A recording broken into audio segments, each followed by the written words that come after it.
We interrupt our program to bring you this important message.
Good evening, everybody. Welcome to episode 82 of Vikings Uncensored. The goddamn Bears had to ruin our fucking bye weekend. Yeah, it was a perfect weekend going, which we'll get into here in a minute. And then the Bears had to go and wake up and stomp a mud hole in New England and walk it dry on Monday night. But who would have thunk it? I don't think anybody thunk it. I think Vegas probably lost a shit ton of money on that one. Episode 82, ladies and gentlemen. Yes. Before we get started, as we record on Wednesday evening here, we want to wish a very happy birthday to the legendary Chuck Foreman. Ben Doctor. So happy birthday, Chuck, Viking legend. Many, many more to come, hopefully. But we've got a ton of stuff to go over here. Real busy for a bye weekend. So let's get right on into it here, shall we? We shall. Of course, the creme de la creme of the weekend. The Green Bay Packers proceeded to go to the nation's capital and get beat by Taylor Heineke and the Washington Commanders. Hey, we love us some Heineke over here, man. Kick the Green Bay's glass doors down. Mm-hmm. And Packers fans everywhere, their heads are exploding. Oh, yeah. It's joyous. It's beautiful. It's amazing to see. Is it petty? Yes, it's fucking petty, but I don't care. No, it's not. Oh, no, it's petty, and I'm fully admitting it's petty, but I don't care. And then as a good team building exercise and for building unity amongst the players, Aaron Rodgers on his usual Tuesday appearance on the Pat McAfee show said that he has teammates that are making far too many mistakes, and the ones that keep screwing up should probably be benched. That infuriates me. But what would you expect out of Aaron Rodgers? You know, it can't be his fault. If you're a true leader, you don't say that.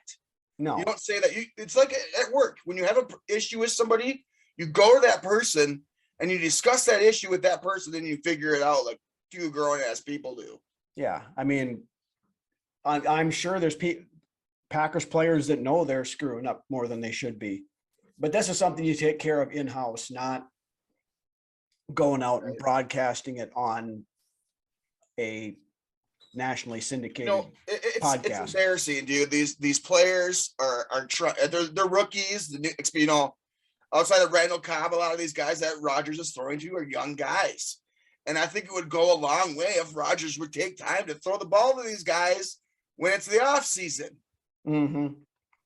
And of course, after all this comes out, former Packer and former Viking receiver Greg Jennings came out and blasted Rodgers for this. Of course, good for Jennings. There's no love lost between Jennings and Rodgers after the kind of unceremonious dismissal from Green Bay that Jennings had. So, which was mainly due at the hands of Rodgers. From you know what, he came here and he had a couple good years. He did.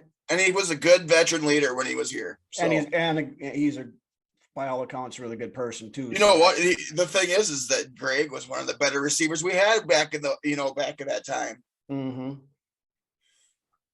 Not knocking Greg at all, but he was in the twilight of his career by the time he landed here in Minnesota. Right. But anyway, we don't want to turn this into a Packers podcast, so we'll keep moving here. But then a couple other interesting tidbits from the weekend. Tom Brady and the Tampa Bay Buccaneers got beat by the we're not tanking Carolina Panthers. This is an odd season, dude. Yeah. It's an anomalous type of year in the NFL. And not only did Tampa Bay get beaten, they didn't even score a touchdown. Right. It was like 27-3 or something like that, I think it was. I couldn't tell you the last time Brady played a game where he didn't get a touchdown. No, but you look at what the Panthers have done the last couple of weeks. They traded Robbie Anderson away. They traded Christian McCaffrey away. And yet they still go out and, they're within a game of leading that NFC South division, which is putrid. So, I don't know. I mean, Evans had a huge drop in that game. Yeah, they should have had a touchdown, but Evans dropped it. But that's the NFL, though. Mm-hmm. Big plays can swing momentum. Yeah. Then in injury news, this one does have some bearing on the Vikings here in a few weeks. Jets rookie running back Breece Hall, who's been having himself a really good rookie season. Absolutely. Is now done for the year with a torn ACL.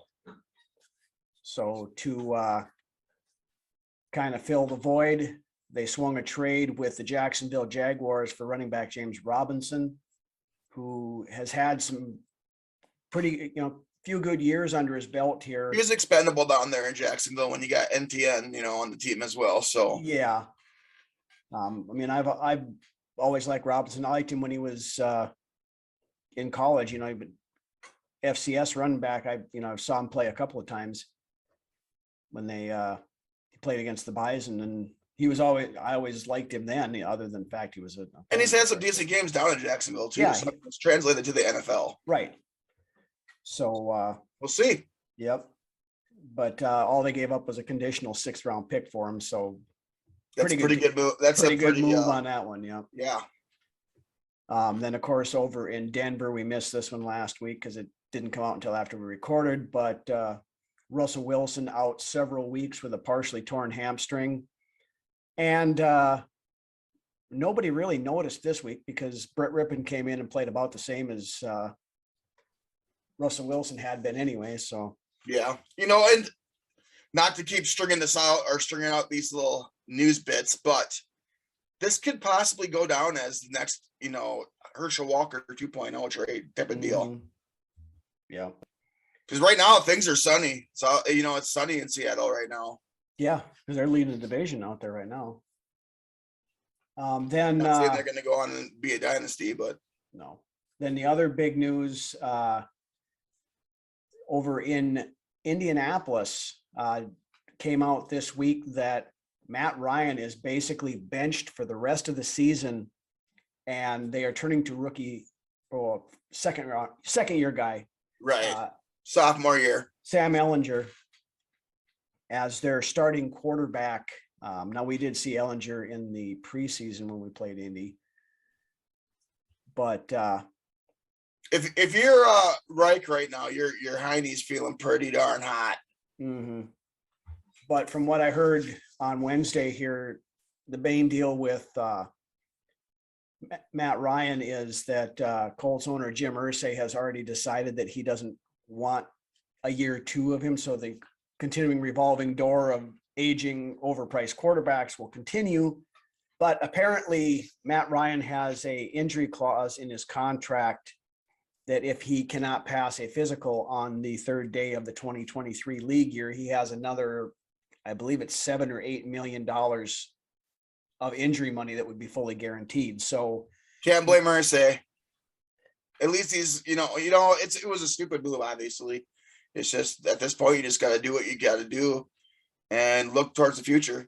Yeah. I mean, this is what he's saying. Basically, is we're looking to next year already.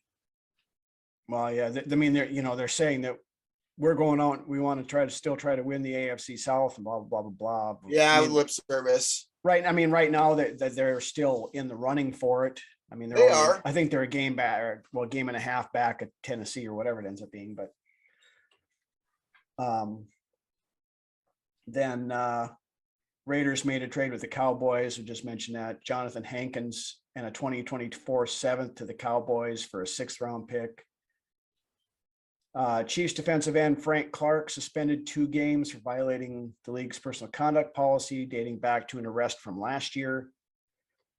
Another big one that kind of shakes up the NFC North a little bit. On Wednesday, the Bears traded defensive end Robert Quinn to the Eagles for a 2023 4th round pick. Eagles just got better. Yeah, you can't say the Eagles aren't pushing their chips to the center of the table for this year, the way it's absolutely looking, so. Yes. All in on this year for sure. On the plus side, it gets Robert Quinn out of the division. On the downside, it makes the team that right now we will be fighting with for NFC supremacy that much better. It's possible we could see the Eagles in the NFC championship game, and it's very possible. Right. Then we'll move on to the Vikings stuff. Of course, we can't get through the bye weekend without somebody doing something stupid. Offensive lineman and our good buddy that we always love to talk about, Oli Udoh, was arrested in Miami over the weekend for disorderly conduct and resisting arrest in a nightclub. You're a stupid dumbass. Look, what do you think was going to happen? I don't know. Apparently he was standing in line talking to someone at the bathroom, talking to some woman, and he followed her into the bathroom and then refused to leave. So then the cops got called and he was charged with resisting arrest and everything else. I mean, he's got to self-reflect, man, on himself before he makes his mistake. Mm-hmm. And realize who he is and what's in his hands. Yeah, but apparently he can get a holding penalty without even playing the way it sounds. So, right, yeah. But the Vikings are monitoring the situation. No decisions have been made one way or the other. Stefanski has talked about it a little bit in the presser, but it's Stefanski. Stefanski's in Cleveland there, dude. Excuse me. Yeah, cut that shit out. No, I'm going to leave that in there. No, that's embarrassing. Holy shit. That's why I'm going to leave it in there. Kevin O'Connell has mentioned it in his press conference, I believe today. Yeah, about Wednesday. Yeah. Yep, and the details of what's kind of going on with the team and what they're kind of letting it play out to see what happens. Mm-hmm. Then one other fucking Stefanski. Jesus. Yeah, well, one other tidbit from the Miami Dolphins game, kind of a hangover from Delvin Cook was fined $7,426 for throwing the football into the stands after he scored that 53. No fun league, dude. No fun league. Yeah, but he can get that fine reduced down to $5,941 if he takes an online remedial training course. Got to put our conspiracy hats on, bro. Yeah. To which Dalvin Cook responded to the NFL on Twitter with the old Bart Simpson thing: "4 will not throw football into the stands," written about 5 or 6 times on a tweet. So then he put at the end of it, seriously though, kids, stay in school," or whatever it was. That's good. That's good. Yeah. So that's about all the news stuff we got. We kind of figured, since we're still sitting in the bye week here and we didn't have a game to recap, we're going to take a look ahead at the next few games here that are on the Vikings schedule, and kind of see if our minds have changed at all from when we picked the schedule earlier in the year. Of course, we start off this weekend with the Arizona Cardinals at home. We'll break this game down a little bit here more in a second, but thoughts changed on that? On the Cardinals game? Yeah. Let's swing it back around to this. We'll swing back to that one. Okay, we'll come back to that one. Next weekend, we go to Washington to face the Taylor Heineke-led Washington Commies. It's a game that we should win. And so far this year, the games that we're supposed to win, we have been winning.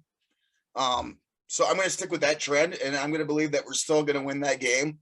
Washington is they're all over the place as far as they're really not goes. Yeah, they're not a very good team, really. Their owners got a bunch of legal crap going on. Don't really know what they got going on at quarterback. Rivera's trying to, he's talking and then taking back things that he had said and saying he didn't say these things. And it's a mess in Washington. So I'm surprised that team beat the Packers, in general. Yeah. But, I love it. I love it. Oh, absolutely. Me too. But we should win this game, and I believe we're going to win this game. I think or win that game. Yeah, I originally picked it as a loss just because of the whole Kirk Cousins deal and all that other stuff. But I do think Kirk is going to ball that day. Honestly, I think we win. I think we win that game. Then after the Washington game, of course, we travel to Orchard Park to play the Buffalo Bills. This is the marquee game on our schedule of the year. This is going to show everybody where we are at. Well, the next three games in a row here it's definitely the toughest stretch of the schedule. Right now, I don't give us much chance at all of beating the Bills. I think we can stick with them. I don't even know. I don't even know if we can stick with them. It's possible, and I hope we do, but I don't see us beating Buffalo, so I'm chalking that as a loss, which is what I had it at before. I'm gonna go ahead and say that we're probably gonna lose though, as well. And every fan, this is a scary game. If we lose, I'm not going to be upset, because Buffalo's a hell of a good team, and Josh Allen right now is playing at an MVP level. Yep. And it also helps with their AFC team as well. If we win, I will be ecstatic. It will be a game that will be one of those games that sticks in my brain for a long time. I think we can hang with Buffalo, but I don't know if we want to win that game, that's going to have to be a complete game on all phases for us to win. Yeah, like I said, I don't give us much of a chance for it. This team seems to play the best when their backs are against the wall, in previous years. And a lot of that veteran core, that mentality is still, ingrained in this team. Right. I don't think we'll get steamrolled. I think it'll be a good game. All right. Then after that, we come back home again to face the Dallas Cowboys with Dak Prescott back again. Dallas is another one of those. That defense is scary. It is. Dallas. Micah Parsons is going to make life kind of rough for us, I think, in that game. I'm glad Dak's back, honestly. I wasn't looking forward to playing Cooper Rush, but the way that he played in his last game before they went back to Dak, he looked like garbage. Garbage.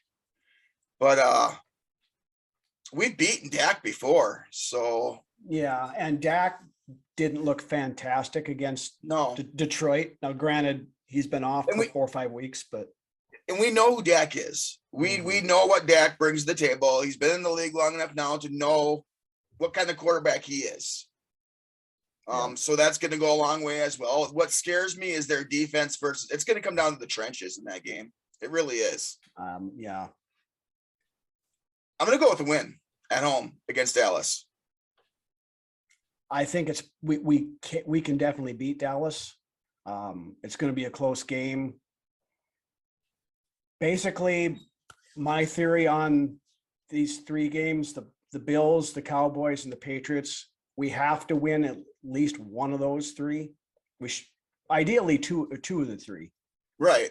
But if we Well, can ideally 3 of the 3, but well, yes, realistically, realistically, if we can get two out of that 3-game stretch, I think the securing the North is pretty much a done deal at that point in time. and you can learn from a loss. And when it's when you start stacking those losses like you do the stacking the W's is when you got to start worrying. Mhm. But I believe this team can learn from their losses if and when they come. Yeah. Now this is an afternoon game, so I think we can probably get this one. Then the next one is the Thanksgiving night game. Again, it's a home game, but it's prime time Thursday night. There again, it's a time that historically Kirk Cousins has struggled. I hate bringing up those narratives, but I don't believe in them. I just believe that every single game is different. And it just so happened that these games that he plays on prime time just don't roll in his favor. I don't think at this point in time, you would think with his experience, the bright lights wouldn't affect him. Yeah, I mean, and I'm hoping he can pull out a thing here. Now, of course, the Patriots themselves are up and they're down. One week they look like they're really good, and then the next week go and lose to Chicago. Yeah, they get steamrolled by Chicago on a Monday Night Football. So,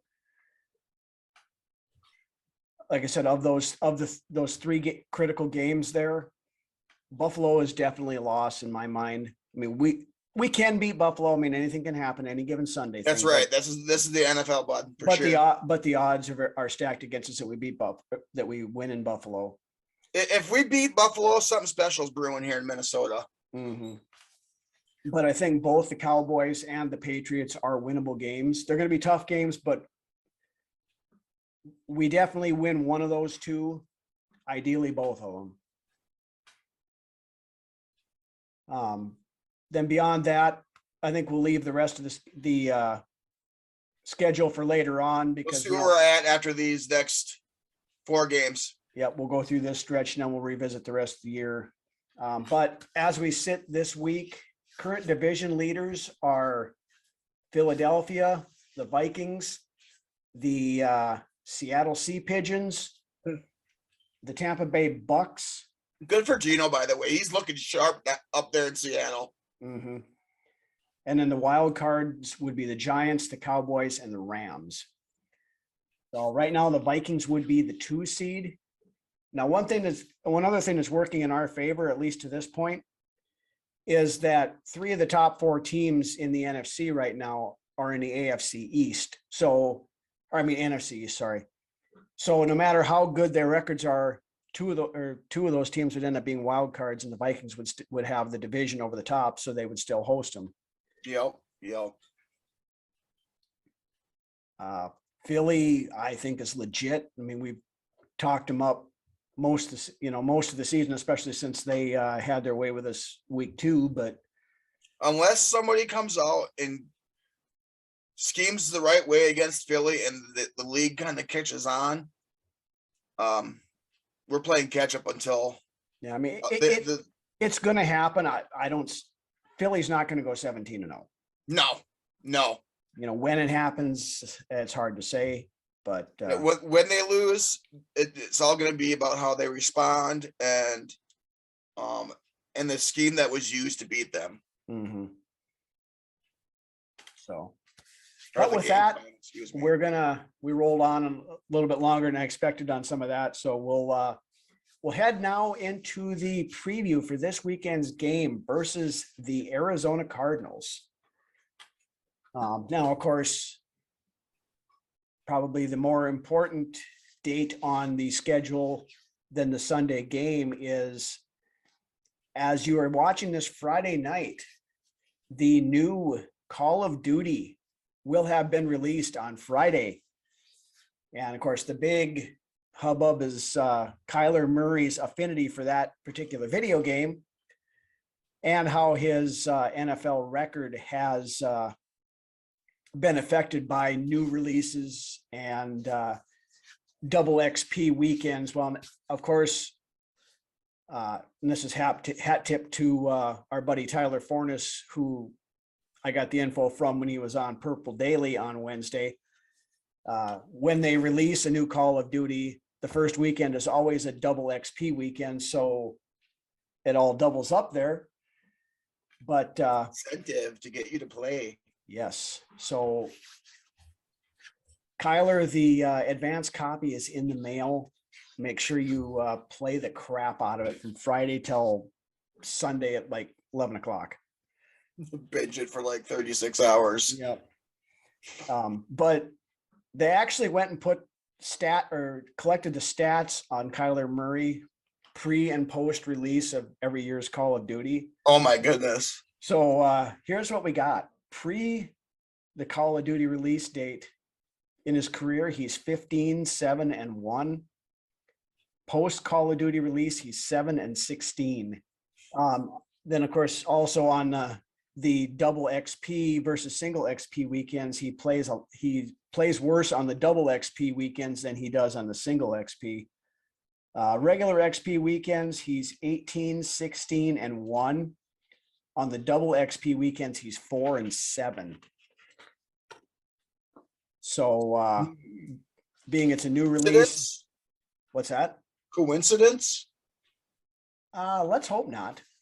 But anyway, we'll kind of roll into the some other stuff here. Kyler Murray on the season, 65.5% completion percentage, 5.9 yards per completion, only averaging 238 yards a game, 7 touchdowns, 4 interceptions, been sacked 15 times. So he's actually been a down year. Yeah, he's actually been sacked more than Kirk has. Kirk, I think, has been sacked 11 times. Kirk's been kept pretty clean. Lots of pressure on him, but he's been clean. Mm-hmm. But of course, with Kyler Murray, of course, we have the running quarterback issue, as we've seen already this year. Jalen Hurts killed us with his legs. And who else have we played that was a running quarterback? Oh, Justin Fields. Yep, there you go. Ran around with it quite a bit on us.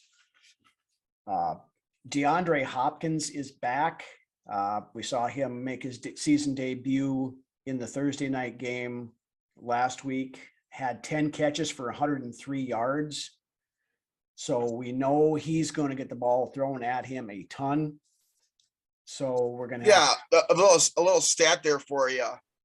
I believe he was targeted 14 times, something like that. Yeah. Yeah, and all the other receivers on the roster were also only targeted 15 times amongst them. Mm-hmm. So I mean, that's very telling right there as well. Yeah. Well, you know, they just traded for Robbie Anderson from Carolina. He only had 1 target, 0 receptions. Now, granted, you know, it's kind of a short week for him getting in there and getting up to speed. So I do see him getting more of a workload than that. But DeAndre Hopkins is far and away their number 1 target, and they're going to force feed him like we do Jefferson. So, now their running back issues. James Conner has missed the last couple of games with injury. I do not know what his status is for this weekend as of yet. But Eno Benjamin was the starter last week, and he did run for 92 yards and a touchdown. So yeah, he had a decent day. They've got capable backups anyway. And of course, you've also got Zach Ertz at tight end, who, although not the tight end he once was, is still a decent. Still, you know, at least the average tight end for sure. Yeah, he's still got a little bit left in the tank. He's not, like I said, not the player he once was, but he's still not a bad player by any means. Then over on the defensive side, of course, they've got JJ Watt, who amazingly has not got hurt yet this season. They got Isaiah Simmons, their kind of Swiss Army knife, who plays both linebacker and safety. Zaven Collins, another linebacker, pretty good player. They got a really good safety tandem. They got with Buda Baker and Jalen Thompson. Buda Baker is a hell of a player, Yeah, he is. but Put the hat to him.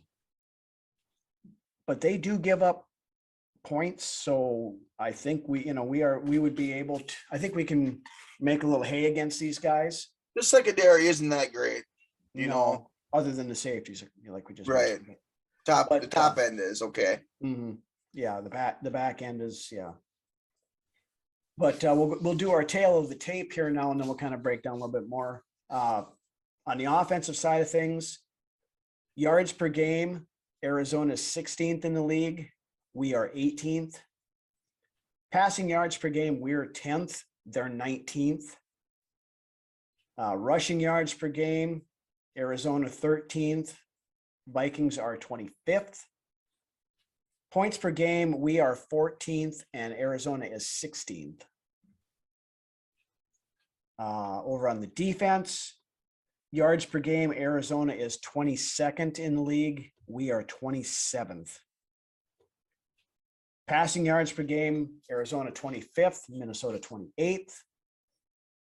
Rushing yards per game allowed, Arizona is 6th against the run. We're actually up to 14th now. Wow. Yeah, that rush defense is coming together. It really is. Now here's the key one that we just mentioned a minute ago. Points allowed. Arizona is 27th in the league, so they give up a ton of points. Right now, in spite of our overall defense, we're 13th. So we're giving up yards, but we're not giving up points. Exactly. Which, in the grand scheme of things, and we mentioned this last week, the points is what ultimately matters. I mean, yes, it would be nice to get turnovers. It would be nice to give up fewer yards and stuff that we're doing, but I am willing to sacrifice yards if we're not giving up points. Exactly. It's frustrating. It's frustrating, but you're not giving up those crucial points that are going to lose you games. Right. Then we're talking, since you brought up turnovers, Arizona is 3rd in the league in turnover ratio at +5. We are 5th at +4. So pretty even there. Yep. And I believe there's like 3 teams tied at +5. So we're the next one in line after that. So beyond all that, what do you expect and what do you want to see this weekend, Lance? Well, my keys here are slow down Hopkins and don't lose contain on Murray for sure. That kills us all the time. When we lose contain on a rushing quarterback, that kills us. Always kills us. Another thing I'd like to see is converting on 3rd down. Maybe mix up the play calling a little more, especially on their early downs, like on 1st down. Teams are starting to expect us to pass on 1st down. A play action might go a long way there, or just, hand the ball off. I'm not saying go back into, ancient times like Zimmer's offense did, but, honestly, Zimmer's offense was hitting more down the field balls too at this point in time last year. But it should be when that's your 8th season coaching anyways. Right. But yeah, mix up the play calling more a little bit, maybe a little bit more on 1st down, or become a little bit more creative on 1st down anyways. Let's control the line of scrimmage and keep Kurt clean. That's huge. Stay hungry and opportunistic on defense. Stay scrappy. Maybe bait Murray into a mistake. That'd be great to see. Continue to get better and develop who we are as a team and find an identity. That's going to be huge. Continue to get better. Show that we're for real and that we are contenders. Keep stacking these W's and keep separating ourselves. And last but not least, fight and play for that number 1 seed. Keep that in the back of your mind, because at the end of the year, if we can get that number 1 seed and make the road to the Super Bowl come through Minneapolis, that would go a long ways. And it's realistic right now to be looking at it like that. Yeah. Absolutely it is. I mean, regardless, a top 2 seed is not unreasonable expectations at all right now. Just because, okay, so put it this way, if we get the number 2 seed, that does not mean that there could potentially be a NFC championship game in Minnesota, unless it was, the number 1 seed that made it to the NFC championship game. Then we would go to them. Right. Which right now would be back to Philly again. Most likely. Yeah. For me, few things. We need to come out and score some damn points in the third quarter. We have scored 6 points so far in the third quarter this season. That's it. I think we're right up there with the best in the league in the fourth quarter, but we are at the bottom of the league in the third quarter.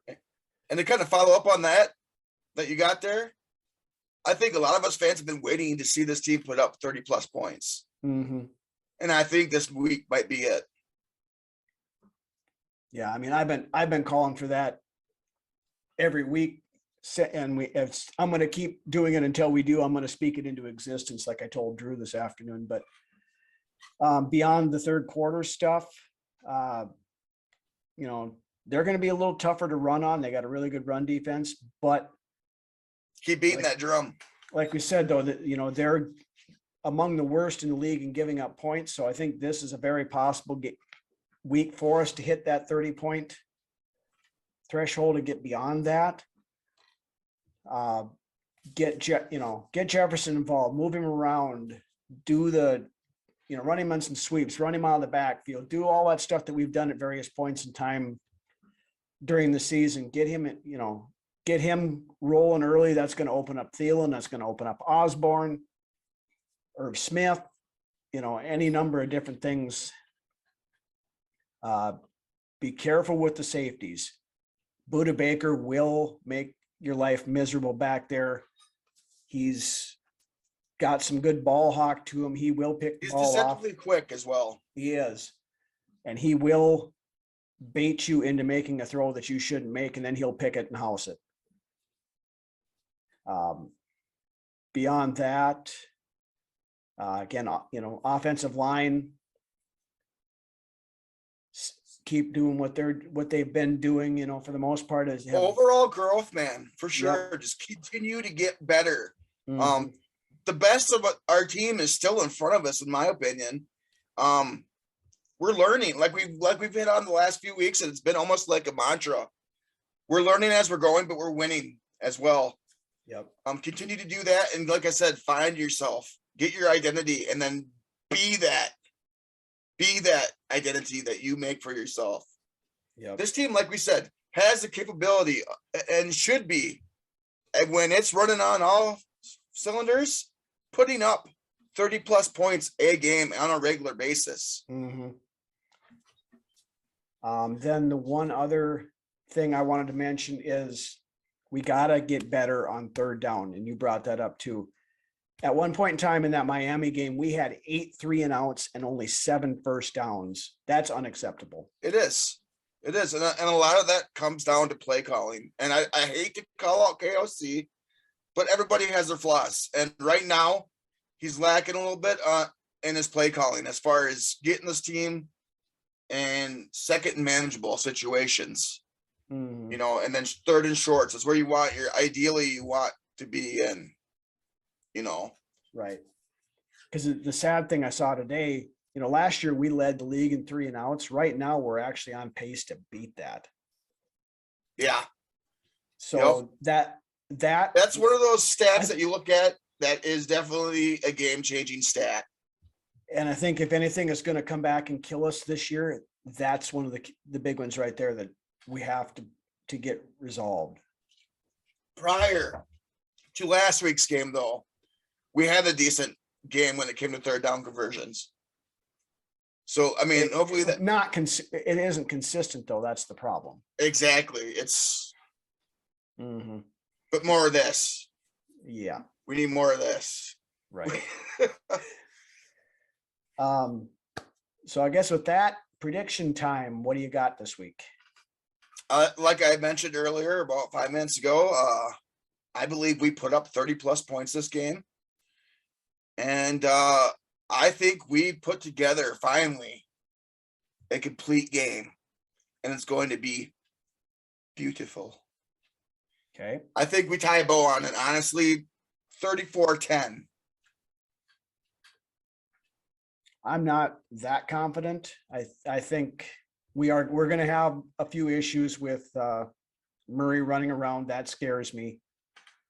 DeAndre Hopkins, we've had done a fairly good job against him in the past. Can we do that again? Remains to be seen. But I think I agree. Arizona gives up a lot of points, as we had mentioned.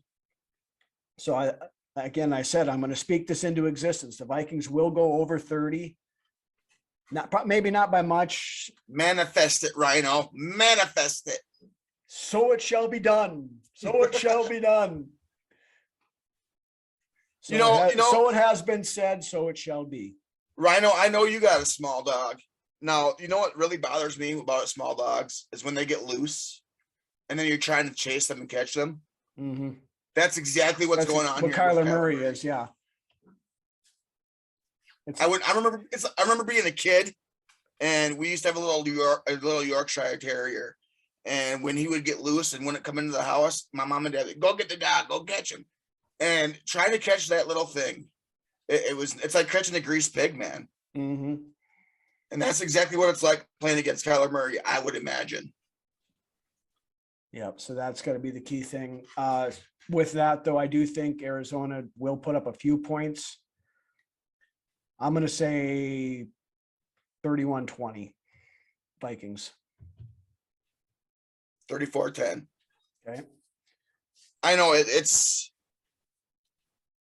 I'm putting some faith in this defense, which is really questionable considering what's happened so far this season.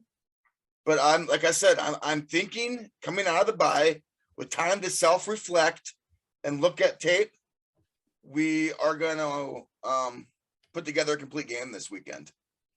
Hopefully. All right. With that, we're going to roll into another one of our classic beer commercials. So head to the fridge, grab yourself a cold one, crack it open, check this out. We will be back in a minute. All you ghouls and goblins gather round, time for chills and thrills, so party down. No matter who you like to bite, you're gonna want Coors and Coors Light tonight. Coors Light beer will is there, fun is everywhere. Get ready for excitement when Coors is on the scene. 'Cause anything can happen On a Coors and Coors Light Halloween. You know, the weirdest things happened to me, Elvira, Mistress of the Dark. I mean, here I am stocking up for Halloween. I got my steak, got my ribs. Then when I ask the stock boy where the Coors Light is stacked, he points me to the Coors and Coors Light Halloween display, and I'm on it. Whoa, it's like deja vu. Whoa, it's like deja vu. Look for it where you buy beer. I shop here because they slash prices. There goes another one. Happy Halloween, darling. All right, we are back. And of course, once again, we have reached the best segment of the show. This week, looking at the best players in Vikings history to wear number 82 in this week's edition of Brunswick's Best. So who you got for us this week on that list of yours, Lance? I got 3 players for you this week and 1 honorable mention player. So we'll kick off the list with our players, and then let's go with the honorable mention like we always do. Okay. And also it helps that he was, before any of these other guys played as well. Jim Lash, wide receiver Jim Lash, wide receiver. Wide receiver Jim Lash was drafted in the 3rd round, pick number 65 of the 1973 draft. Jim spent his first 4 seasons with the Vikings, helping them get to 3 of their 4 Super Bowl appearances. During his time in Mini, he appeared in 42 games, starting 33, accumulating 75 receptions for 1,200 yards and 3 touchdowns. Jim, you were an honorary mention this week. Quadre Ishmael. Y'all remember him? The Missile. The Missile. The Red Rock, or the Missile. Because his brother was Rocket Ishmael. So Rocket. He was the Missile, yep. All right, Quadre. Wide receiver, Quadre Ishmael. Selected in the 2nd round. 52nd overall of the 93 NFL draft by the Minnesota Vikings. Becoming the highest drafted Syracuse player since Art Monk. Ishmael played his first 4 years in the league with the Vikings, appearing in 63 games and starting 9 of those. And of course, he played receiver. So, the first few starters, and then you got your slot guy. And I don't think they consider slot guy a starter. So I'm pretty sure that's the situation we got going on here. But he did appear in 63 games, started 9. While more productive in his time in Baltimore, the Missile was a great complement to our receiving core, racking up 118 receptions for 1,856 yards to go along with his 12 touchdowns. Missile, you made the list. Coming up next year, and this is one of my favorites at this position to have played with the Vikings, and this is right up my wheelhouse as far as when I first started watching the team and really grasping the concept of football. Troy Williamson? No, that was a couple of years down the road after this guy. And okay, I remember drafting Troy Williamson, by the way. He was an 82, obviously. We'll give him a little shout out here, I remember when we drafted Troy Williamson when Tice was coach. And when the name came out over the draft, I was like, who the hell is that? Who is Troy Williamson? I had to go back and watch tape, and he had an okay college tape, but we should have went with Merriman, man. Anyways, so the next guy on my list, tight end, Andrew Glover. He was a 10th round draft pick and started his career playing his first 6 seasons with the Silver and Black Raiders. In his 7th season in the league and into his prime, Glover found himself landing with the Minnesota Vikings and playing his next 3 seasons in the purple and gold. Now, while Glover was here, he appeared in 45 games, starting 36 of those games. Glover joined the Vikings at just the right time because 1 year after joining the team, the Viking offense, led by Randall Cunningham, having a career renaissance, earned itself the title of being one of the highest powered offenses in NFL history. Glover went on to have his best season as a pro in 98, with the opportunity to line up with guys the likes of Chris Carter, Randy Moss, Jake Reed, and Robert Smith. Now, even though he lined up with those guys, Glover was able to snag 35 receptions for 525 yards and 5 touchdowns. And I believe that was Glover's best season in the league as well. After playing one more season with the team, Glover ended his 3-year stint in Mini with 95 receptions for 1,230 yards and 9 touchdowns. Now, in his time here, his contributions were huge. And given the circumstances of who he was lining up with, he put in some work. Mm-hmm. Moving along. Now, obviously, to the best to represent the number 82, fairly fresh in all of our brains. Now it's Troy Williamson. No, it's actually Darius Renard. No. Or Troy Walters, excuse me. No, but all respect to those guys too. Keaton Howery. No, not him either. Anyways, Kyle Rudolph. Now, tight end Kyle Rudolph was selected by the Minnesota Vikings with the 43rd overall pick in the second round of the 2011 draft. He was the first tight end selected in the draft and is the second highest drafted tight end in Vikings history behind Hal Bedsole. I don't know who that is. I do now after the research. Chosen drafted tight end in Vikings history, apparently. Right. He's chosen in the first round, 19th overall in the 1964 NFL draft. Hal was. Not Kyle. No. So during his rookie season, Rudolph started 8 of 15 games, catching 26 passes for 249 yards with a 9.6 yard average per reception and 3 receiving touchdowns. All of them in the final 7 games of the season as he assumed a larger role within the offense. His first career touchdown came on a 1-yard pass from fellow rookie quarterback Christian, the greatest quarterback to wear purple and gold, Ponder. I'm just kidding, by the way. Against the Oakland Raiders on November 20th. Now, to follow that up, in his sophomore season, Rudolph had, in many ways, a breakout year. He was targeted 93 times and had 53 receptions, averaging 9.3 yards per reception. Rudolph finished the year with 493 receiving yards and the career-high 9 touchdowns, the second most by a Vikings tight end in a season in team history. Rudolph was selected for his first Pro Bowl that year at the conclusion of the season as a replacement for Falcons tight end Tony Gonzalez. In the game, Rudolph caught a 3-yard touchdown pass from Giants quarterback Eli Manning on the last play of the first half and was named MVP of the game after a 5-reception, 122-yard effort. Rudolph's next 2 seasons, 2013 and 2014, were marred by injuries, and despite missing numerous games during this time, Rudolph was able to haul in 54 passes for 545 yards and 5 touchdowns.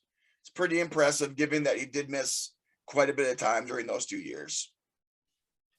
In 2015, Rudolph started all 16 games for the second time in his career. He posted a career-high 495 yards receiving and had the second best totals of his career in receptions with 49 and 5 touchdowns. In 2016, during a Week 13 game against the Jacksonville Jaguars, Rudolph hauled in his 6th touchdown of the season and 28th of his career, placing him in a tie with Vikings legend Steve Jordan for the most by a tight end in franchise history. In Week 17 against the Chicago Bears, Rudolph saw 15 passes thrown his way, hauling in 11 for 117 yards, including a touchdown, to set the franchise record for most receptions in a season for a tight end with 83. Overall, in the 2016 season, he finished with 83 receptions for 840 yards and 7 touchdowns. In 2017, the Case Keenum season, Rudolph started all 16 games, recording 57 catches for 532 yards and 8 touchdowns. On January 22nd of 2018, he was named to his second Pro Bowl. Unfortunately, we all know how the 2017 season ended. To start the NFC Championship game of that year, Rudolph hauled in a 25-yard touchdown on the first drive, which ended up being our only touchdown drive against the Eagles on that night. In the 2018 season, he had 64 receptions for 634 yards and scored 4 touchdowns. This was also Cousins' first year with the team, and also this season where Rudy, in a Week 16 game against the Detroit Lions, he caught a Hail Mary for a touchdown before the end of the half. On the day, he had 9 receptions for 122 yards and 2 touchdowns in the 27-9 victory. Now Rudolph finished the 2019 season with 39 receptions for 367 receiving yards and 6 receiving touchdowns. This also happens to be the season Rudy caught a game-sealing touchdown in a wild card game victory over the New Orleans Saints. I remember that. I remember most of this. It was a hell of a catch, too. Yeah, it was. It was a hell of a catch. 2020 was ultimately Rudolph's last season in purple and gold. He finished the year with 28 receptions for 334 yards and 1 touchdown. And a small stat, Rudolph actually lost his first fumble in his 137th game during his last season with the team. With that, Rudolph's career totals were 140 games with 132 starts, 453 receptions for 4,490 yards, 48 touchdowns, two-time Pro Bowler, all-rookie team. I believe he holds most of the receiving records for a tight end in Vikings history at this point. Mhm. Kyle, you made the list. And with that being said, that finishes my segment of Brunswick's Best for this week. All righty. And with that, that is really all we've got for this week. Again, want to thank everybody for tuning in and watching. If you're out and about, catch us on all your favorite audio platforms. We have the podcast available there, on YouTube. We'll be available on our Facebook page starting Sunday morning as your unofficial pregame show for the Arizona Cardinals game, which starts at noon Central Time. Again, we'll be doing the quarter breaks like I have been doing all season, giving live updates as we go along on the Facebook page. So make sure you Does a hell of a job on those, by the way. make sure you check that out. Also, don't forget, we have limited quantities of Viking swag available. We've got some t-shirts now. So if anybody is interested in that, drop us a instant message on our Facebook page or comment down here in the comment section with your contact info, and we'll get a hold of you, and we can get you some t-shirts rolling your way if you are interested. So keep that in mind, I guess. If you have not subscribed to the channel yet, please hit that red button down below. It helps us out a ton. We're getting ever closer to that 1,000 subscriber mark that we are trying to hit. Hopefully we get there before the end of the season. That would be our goal. Ideally, we'd like to get there before Christmas, but we will we'll take it when we can get it. But with that, why don't you take us out of here, Lance? Well, also, I would like to send out a huge congratulations to Mr. number 69, Jared Allen, on making the Ring of Honor this weekend in the Cardinals game as well. Yeah, we can't forget that. What's up? Can't forget that. Yeah, I can't forget that. A great way to end the show. I loved me some Jared Allen. We know that you loved you some Jared Allen too, Rhino. We just talked about Jared Allen, 10 episodes back, maybe? Around that, give or take a few. Well, episode 69, there we go. You want to hear about Jared Allen, you go back to episode 69. With that being said, congratulations again, Jared, on your time here and on your future Hall of Fame induction, and this weekend, your Ring of Honor ceremony. Skol, guys. We'll see you next week. Have a good weekend, everybody. Ha